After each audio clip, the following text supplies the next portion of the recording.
भारत दक्षिण एशिया में स्थित भारतीय उपमहाद्वीप का एक ऐसा बड़ा देश जिसकी विश्व की सबसे पुरानी सभ्यताओं में से एक है, जिसमें बहुरंगी विविधता और समृद्ध सांस्कृतिक विरासत है।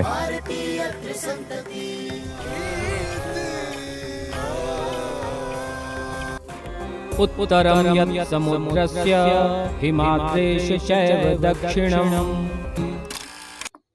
भारत के इतिहास के पन्नों में अनेक घटनाएं और जगह का इतिहास या कहानी दर्ज है। उसी में से आज हम भारत के इतिहास के पन्नों को पलटकर उसमें से एक ऐसे जगह के इतिहास को देखेंगे।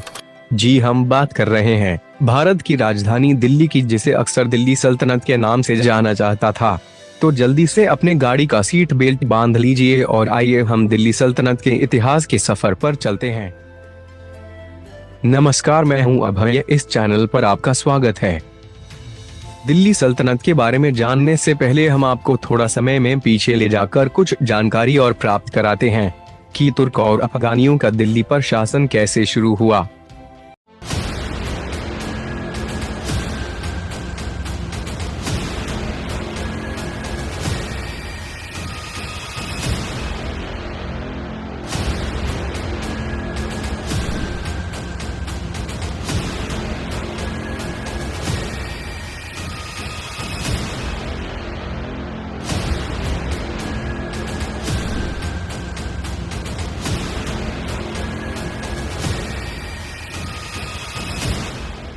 पृथ्वीराज चौहान वंश के हिंदू क्षत्रिय राजा थे, जो उत्तर भारत में 12वीं सदी के उत्तरार्ध में अजमेर और दिल्ली पर राज्य करते थे। तो वहीं शिहाबुद्दीन उर्फ मुइजुद्दीन मोहम्मद गौरी 12वीं शताब्दी का अफगान सेनापति था, जो 1202 में गौरी साम्राज्य का सुल्तान बना। मोहम्मद गौरी और पृथ्वीराज चौहान के बीच 2 बार युद्ध लड़ी जा चुकी है। वह युद्ध हैं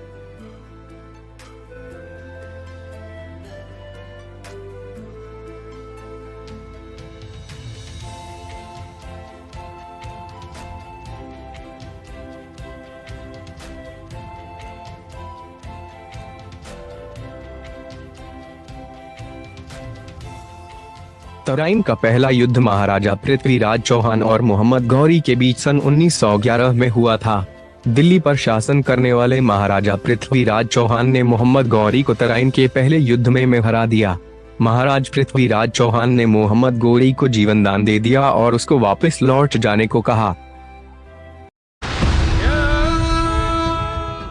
जब से हिंद के राजा से मैं हारा हूं, अपने जिस्म से कपड़े नहीं बदले, जंग से दूर रहने वालों को मैंने मुंह भी नहीं देखा। मेरा सिर्फ एक ही मकसद है, फिर से फौज को इकट्ठा करना और फिर से हमला।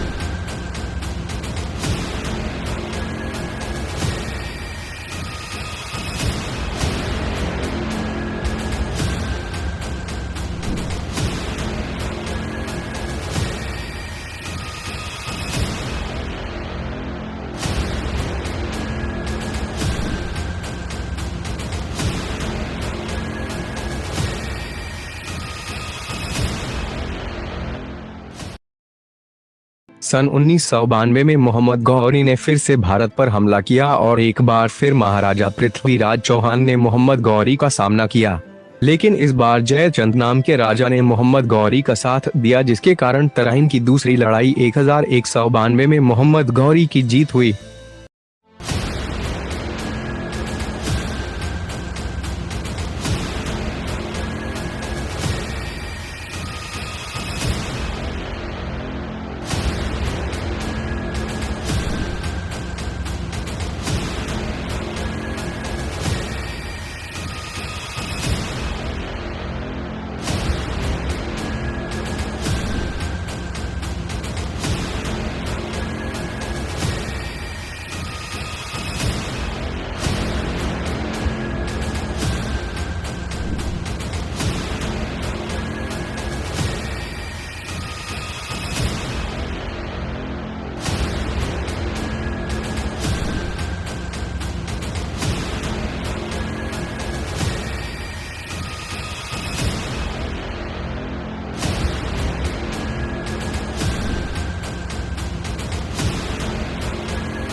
कौन थे जयचंद? इतिहास के अनुसार जिन्होंने तराइन के दूसरे युद्ध में मोहम्मद गौरी की सहायता की थी, जयचंद्र राठौड़ उत्तर भारत के गाहड़वाल वंश के एक राजा थे।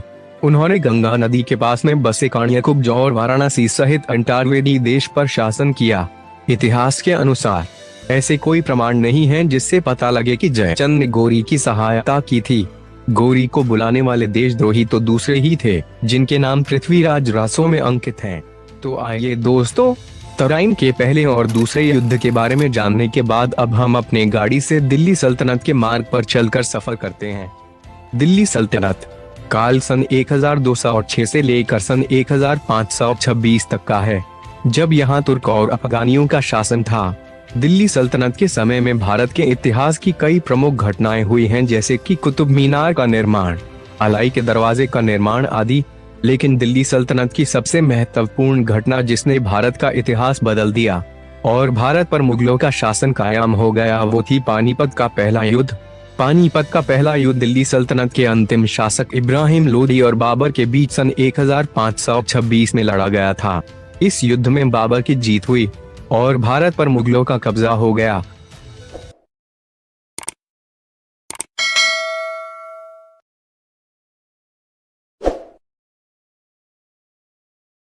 दिल्ली पर शासन करने वाले 5 राजवंशों को ही दिल्ली सल्तनत नाम से जाना जाता है।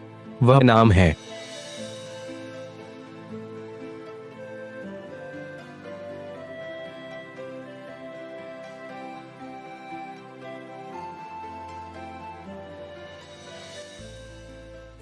इन 5 राज्यवंशों के बारे में आने वाली दिल्ली सल्तनत के वीडियो में जानेंगे।